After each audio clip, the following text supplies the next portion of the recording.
अस्सलामुअलैकुम। Mohammad Azhar Siddique programme political diaries के साथ हाजिर खिदमत है। वादा किया था डॉक्टर शाहिद कुरैशी साहब, लंबा थोड़ा सा गैप हो गया था। एक प्रोग्राम आप उनके साथ देख चुके हैं ईरान के हवाले से, और बड़ी इनपुट आई है इस कॉन्टेक्स्ट में। और आज संडे है, इतवार, और सुबह 11:15 बजे के करीब इंशाल्लाह ये प्रोग्राम अपलोड हो चुका होगा, पब्लिक हो चुका होगा, पब्लिक हो चुका होगा। जिस चीज ने मजबूर किया इस प्रोग्राम करने के लिए, यकसा या कौमी निसाब के हवाले से एक अजीबो गरीब सी फिजा बना ली है इस सो कॉल्ड लिबरल ने, जहरियों ने, जहरियों का लफ्ज भी कह दें, या जो समझते हैं माफोकल फितरत, हम आजाद है, हमें कोई कोई लिमिट्स नहीं है, कोई कैद नहीं है, उसमें वो गरीदा फरूकी की शक्ल में ले लें, या वो लिबरल नाम लेने की जरूरत नहीं है। वो जस्टिस काजी फाजी सा के वो माइंड के लोग हैं सारे। वो वैसे वो शो यही करते हैं कि दीन पे बड़ा अबूर हासिल है। चलते हैं डॉक्टर शाहिद कुरैशी साहब की तरफ और उनसे इस बारे में राय लेते हैं। डॉक्टर साहब, ये मेरी जाती राय के मुताबिक तो एक अच्छी काविश है, देर आए दुरुस्त आए। और हमने कोई एक सिस्टम ना पॉलिसी, मैं तो बड़े अरसे से लड़ रहा हूँ जंग। आर्टिकल 25 से भी आ गया था 18वीं तरमीम के जरिए, और यकसा तलीम निसाब के लिए मैं बड़े अरसे से जंग लड़ रहा हूँ। छोटी मोटी गलतियां गुलतियां तो होती हैं, क्या कहेंगे इस बारे में? जी, बिस्मिल्लाहिर्रहमानिर्रहीम। आपके तमाम देखने वालों को अस्सलाम वालेकुम। जी, ये बहुत इम्पोर्टेंट टॉपिक है। यकसा तालीमी निसाब। अ, पाकिस्तान को तोड़ने की तो साजिशें बहुत अरसे से चल रही हैं, और उसको लोग, हमारे तुम्हारे आप जैसे लोग जो है ना, वो उसका काउंटर भी कर रहे हैं। इन्होंने 18वीं तरमीम पीपल्स पार्टी ने और नून लीग ने और एमक्यूएम ने मिलके जिस तरीके से इन्होंने पास करवाई, वो इन्होंने पाकिस्तान तोड़ने की जो है वो बुनियाद रख दी। अच्छा, और यहाँ रुकिएगा, यहाँ रुकिएगा, ये बड़ा अहम है 18वीं तरमीम के हवाले से, जो कि नाज़रीन मुझे बार बार पूछते हैं। डॉक्टर शाहिद कुरैशी साहब, आपने आपने वो तार छेड़ दी है 18वीं तरमीम वाले, और इस पे हमने तफसीली बात करनी है। ये मैं आपको बताता हूँ कि ये मॉडल कहाँ से लिया गया। ये इन्होंने जो जो बैनुल-अक़वामी ताकतें हैं, वो मुल्कों को डिवाइड करने के लिए कॉन्स्टिट्यूशनल लूप होल्स को इस्तेमाल करते हैं।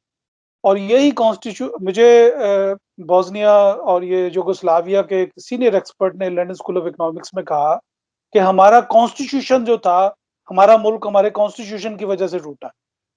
और वो बिल्कुल वही मॉडल जो था, वो सोवियत कॉन्स्टिट्यूशन था, सोवियत यूनियन का, आर्टिकल 70 और 71, जिसके तहत जो मेंबर स्टेट्स थी उसको इजाज़त थी कि वो अपने आप को आज़ादी करें। और गोर्बाचोव ने जिस तरह ऐलान किया, और एकदम इतने सारे मुल्क जो है ना आज़ाद हो गए, वो अभी भी सेंट्रल एशियन स्टेट्स में, और उनको देखते हैं आप। तो इन्होंने वही मॉडल जो है वो 18वीं तरमीम में भी इन्होंने इस्तेमाल किया कि फेडरेशन को इतना कमज़ोर कर दें कि वो खुद ब खुद ही खत्म हो जाए। यानी फेडरेशन के पास जो एमक्यूएम ने जो प्रोविंशियल ऑटोनॉमी का जो बिल दिया था, अगर आप उसको पढ़ें, उसकी लैंग्वेज को पढ़ें, एमक्यूएम अगर उल्टी भी लटक जाए तो उस तरह की अंग्रेजी एमक्यूएम में कोई नहीं लिख सकता, क्योंकि वो उनको दिया गया था।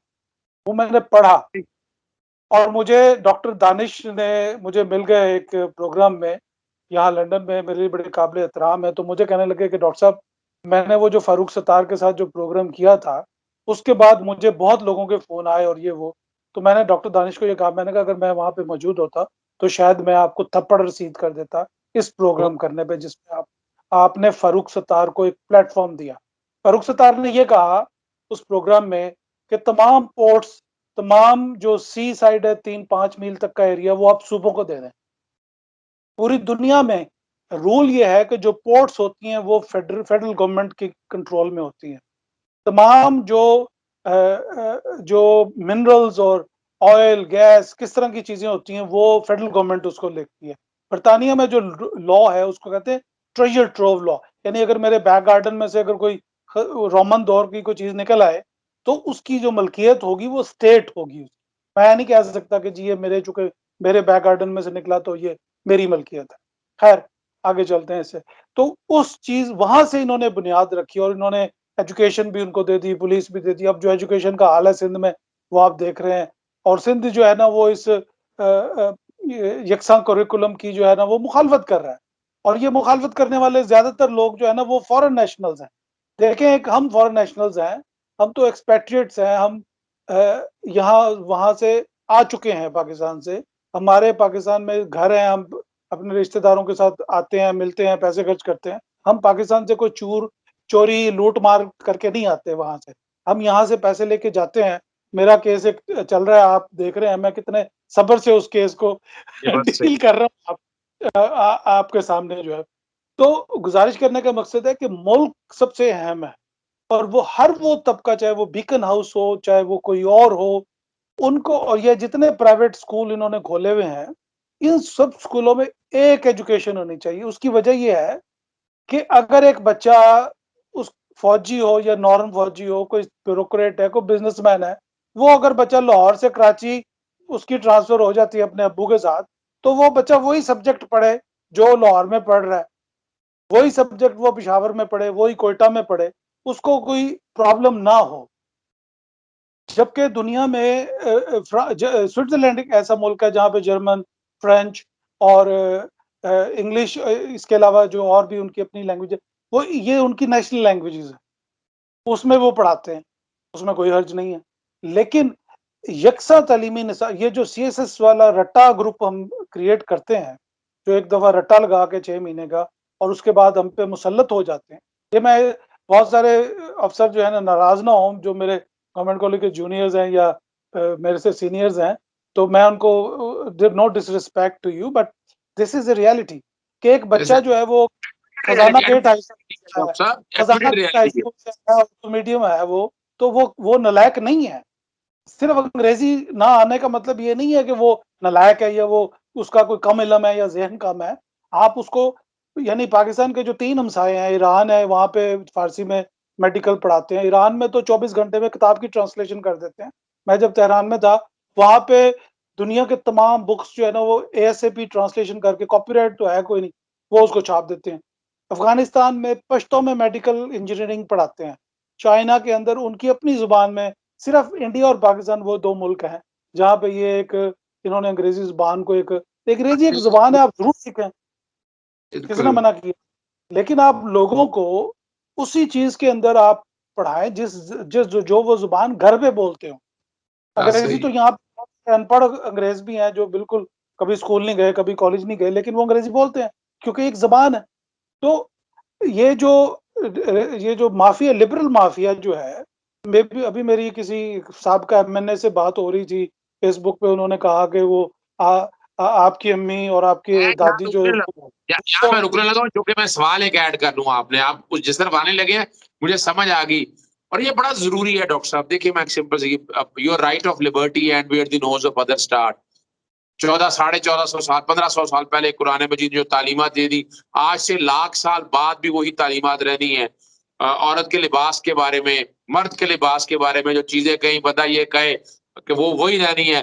आज हम कपड़े फाड़ के, तंग पैड़ के, तंग नज़र होके ये कहा जाए कि मेरी मर्ज़ी, मेरा जिस्म मेरी मर्ज़ी को लेकर चले, मी टू कैंपेन, उन सब चीज़ों को सामने, तो ये तो एक बड़ा ये तो एक एजेंडा चला आ रहा है जो ज्यूज़ चला रहे हैं या क्रिश्चियन चला रहे हैं या अमेरिकन चला रहे हैं, क्रिश्चियन का नाम ना लें। और ये बाकायदा इस हद तक हमारे ज़हनों में पुख्तगी के साथ डाल दिया गया। एक दौर होता बचपन, हमें याद है, दुपट्टा लेके औरत ने आना है, खबरें पढ़नी है, कुरान मजीद को बाकायदा टीवी पे पढ़ाया जाता था, अज़ानें होती थी।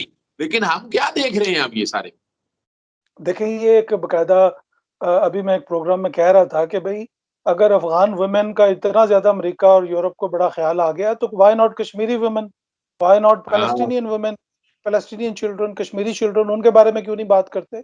और पाकिस्तान के अंदर ये जो लिबरल माफिया है, इनमें से बहुत सारे लोगों को तो मैं जानता हूँ, और वो कहाँ से बोलते हैं।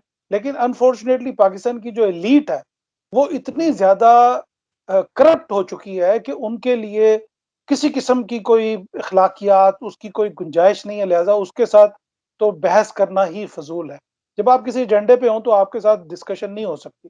जहाँ तक रही बात अपने आप को कवर करने की, लिबास पहनने की, तो बर्तानिया में भी कानून है।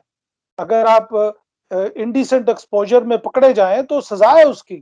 आपको अपने आप को मॉडेस्टली जो है वो ड्रेस अप होना पड़ता है। आपको, अगर आप बीच पे हैं तो आप वो ड्रेस कोड है, आप सड़क पे हैं तो आपका डिफरेंट ड्रेस कोड है, आप बस में जा रहे हैं, ट्रेन में जा रहे हैं, आपको उन तमाम चीज़ों को फ़ॉलो करना पड़ता है।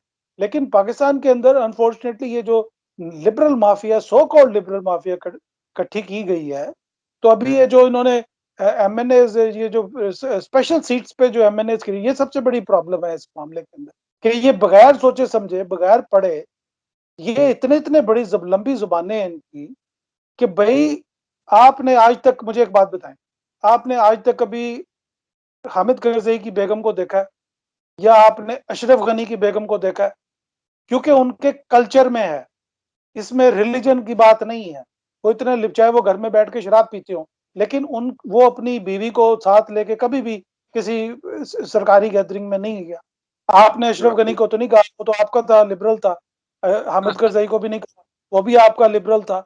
आपने उसको नहीं कभी कहा। या ईरान का जो सदर है, वो अपनी बेगम को लेके कभी कहीं नहीं जाता। ये जो पाकिस्तान के जो सो कॉल्ड लिबरल्स हैं, इन्होंने कभी ईरान के सदर से कहा कि आपकी बेगम क्यों नहीं आई साथ? नहीं, जब अब आप आप इतनी देखें ना, तैयब उर्दुगान की बीवी देखें, तैयब उर्दुगान की बीवी हमेशा वो अपना हमने नकाब तो नहीं कहता, लेकिन उन्होंने ढांप की और बड़ा बड़े तरीके से वो आती हैं। हमने उन्हें कभी इस तरह के कपड़े पहने देखे। देखिए, इस्लाम के अंदर जो है ना, वो कोई ए टाइप ऑफ ड्रेस नहीं है। कहा गया है कि आप अपने आप को मॉडेस्टली कवर करें। अब चाहे उसके लिए आप सिल्क इस्तेमाल करें, कॉटन इस्तेमाल करें, या हाँ कोई जी। और कपड़ा इस्तेमाल करें, उस इट्स इर्रेलेवेंट। कहा गया है कि आप अपने आप को डिसेंटली, ये जो क्रिश्चियन नन्स है, ये जो चर्चेस के अंदर क्रिश्चियंस नन होती है, आपने कभी देखा है इनको किस तरह के कपड़े पहनती हैं? मैं जिस एरिया में रहता हूँ, मेरे जो हमसाए हैं, वो सारा जूइश एरिया है, यहूदी एरिया है। वो औरतें, यहूदी औरतें पर्दा भी करती हैं, उन्होंने सर पे हिजाब भी लिया होता है, उनके कपड़े भी, बल्कि कई जगह पे तो उन्होंने लिख के लगाया हुआ है कि आप हमारे एरिया में से इमॉडेस्ट कपड़ों के साथ मत गुजरें। लंदन जैसे शहर की बात कर रहा हूँ। और मैं इस वजह से बता रहा हूँ कि आपको अपनी मर्जी दूसरे पे मुसल्लत करने का कोई हक हासिल नहीं है। आप तो एलीट हैं। आप तो एक गोल्डन स्पून लेके पैदा हुए। मैं कभी उस पे बात करूँगा, गोल्डन स्पून आपके पास कहाँ से है। लेकिन फिलहाल जो पाकिस्तान का जो उर्दू मीडियम बच्चा है, जो अंग्रेजी नहीं बोल सकता, आप उसको अपनी ज़ुबान में पढ़ने दें, उसको बढ़ने का मौका दें। ये जो रट्टा माफिया आपने क्रिएट की सीएसएस करवा के, हम उसको डॉक्टर बनाते हैं, 5 साल इलामा इकबाल मेडिकल के, वो सीएसएस करके एएसपी बन जाता है, असिस्टेंट कमिश्नर बन जाता है। हम उसको इंजीनियर बनाते हैं, वो आके इधर, भाई तुम्हें जिस टैक्स पेयर्स ने आपके ऊपर जो पैसा खर्च किया, आप लोग को उसका जवाब देना। लेकिन चूंकि ये हमारी सोसाइटी के अंदर ये बात आ चुकी है कि अगर सीएसएस करेगा तो मेरा डंडा ज्यादा मजबूत हो। अब मुझे कहीं किसी ने कहा कि जी आप भी तो डॉक्टर हैं, और भाई मैं मेडिकल डॉक्टर नहीं हूँ, मैं किसी का इलाज नहीं करता। तो मैं प्रोफेशनल जर्नलिस्ट हूँ, और मैंने बाद में पीएचडी की। तो इसका मतलब ये नहीं है कि मैं भी आपका इलाज करना शुरू कर दूं। मैं तो कभी क्लेम ही नहीं किया। तो ज़रूरी नहीं कि जो, बल्कि दुनिया के मुल्कों में जो मेडिकल डॉक्टर होते हैं, उनको तो वो फिजिशियंस या सर्जन्स बोलते हैं। असल डॉक्टर तो वो पीएचडी वाले को ही मानते हैं। बाकी मुल्कों में तो, हमारे यहाँ पे तो जनरल फिजिशियन बोलते हैं, जीपी जिसको कहते हैं। जो आप, जिस पे आप इलाज कराने के लिए जाते हैं। तो गुज़ारिश करने का मकसद है कि अगर कोई गरीब लोगों को ये अच्छा मौका है, इससे मुल्क मजबूत होगा, मुल्क के अंदर इंटेग्रेशन पैदा होगी। और ये जो लोग मुखालफत कर रहे हैं, इनकी नेशनैलिटियाँ चेक करें, इनकी जेब में कौन-कौन से पासपोर्ट्स हैं, और उनको मीडिया पे लाएँ, उनको कि आप पाकिस्तान में बैठ के, पाकिस्तान से माल कमा के, आप जो है वो गरीब लोगों के अगर हक में कोई चीज़ जा रही है, आप उसकी इतनी ज़्यादा क्यों मुखालफत करें? अगर पनाहगाह इमरान खान ने बना दी और उससे 100 लोग भी अगर सुकून से रात को सो रहे हैं, खाना मिल रहा है, तो तुम्हें क्या तकलीफ है? मैं क्या था और रोटी मिल रही है, लंगर खाने में रोटी मिल रही है। आपने एक बड़ा ज़बरदस्त टॉपिक आपने छेड़ दिया।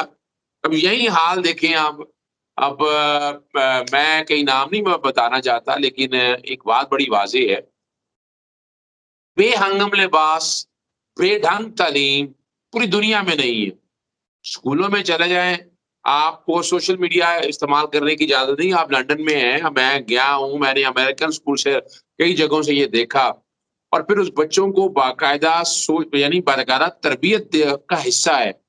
और उन्होंने बेराह रवी को अपनाकर अब दोबारा उसी तरफ आ रहे हैं। उन्होंने फैसला कर लिया है, और ये हम देख रहे हैं यहाँ पर कि अल्टीमेटली रिजल्ट जो है ना वो आपके सामने है। यानी हमने ये सारा कुछ यहाँ जो इंट्रोड्यूस कराया, हम अपने वकालत में देखते हैं तलाकों की रेशो बढ़ गई है, और इतने खतरनाक हम हालात की तरफ जा रहे हैं। ये बिल्कुल नहीं कह रहा कि औरत को आज़ादी है, पार्टिसिपेशन है, उसे जो आइन ने फराहम किया है, जो दीन ने आप फराहम किया है उसके साथ है।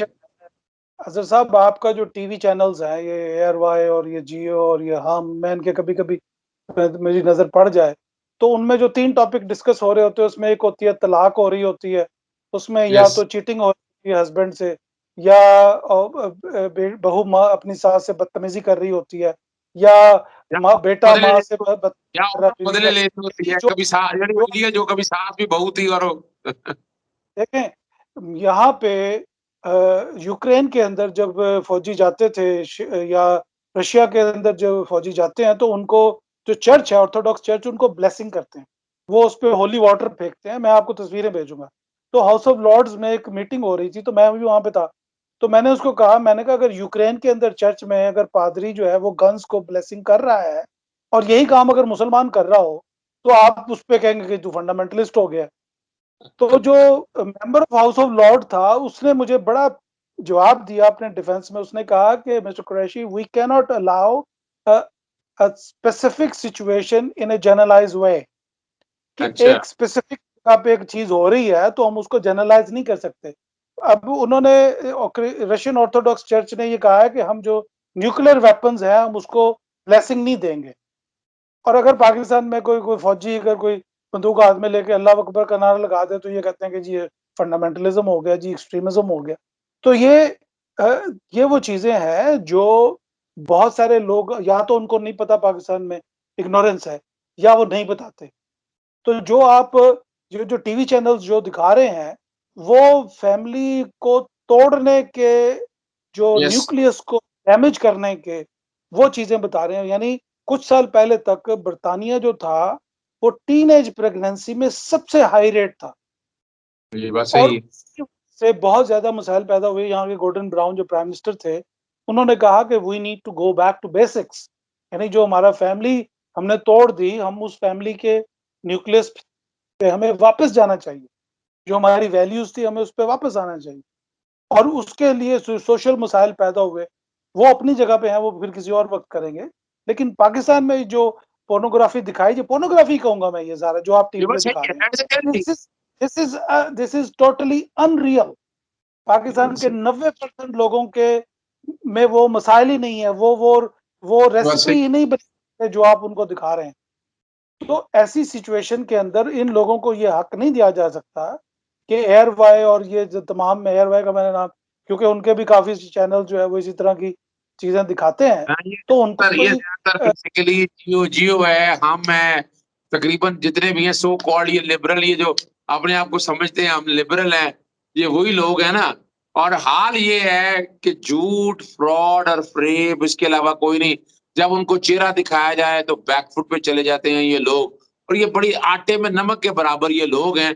लेकिन वजह ये है बदतमीज़, बदतहज़ीब, दीन से हटकर और बेसिक नॉर्म से हटकर इन लोगों को तालीम और तरबियत दी जाती है। डॉक्टर साहब, प्रोग्राम का वक़्त बहुत लंबा हो गया, लेकिन बड़ा ज़रूरी था इश्यू कि नेशनल करिकुलम या कौमी यकसान निज़ाम तालीम और बेसिक्स के हवाले से बात आए और पॉजिटिव पर्सपेक्टिव में बात आए, जो मेन मीडिया स्ट्रीम में बात नहीं आती। इसीलिए हम कोशिश करते हैं कि नेशनल सर्विस के तौर पर आप तक लोगों तक, नाज़रीन तक ये चीज़ लेकर आते हैं। मुझे और डॉक्टर शाहिद कुरैशी साहब को इजाज़त दीजिएगा।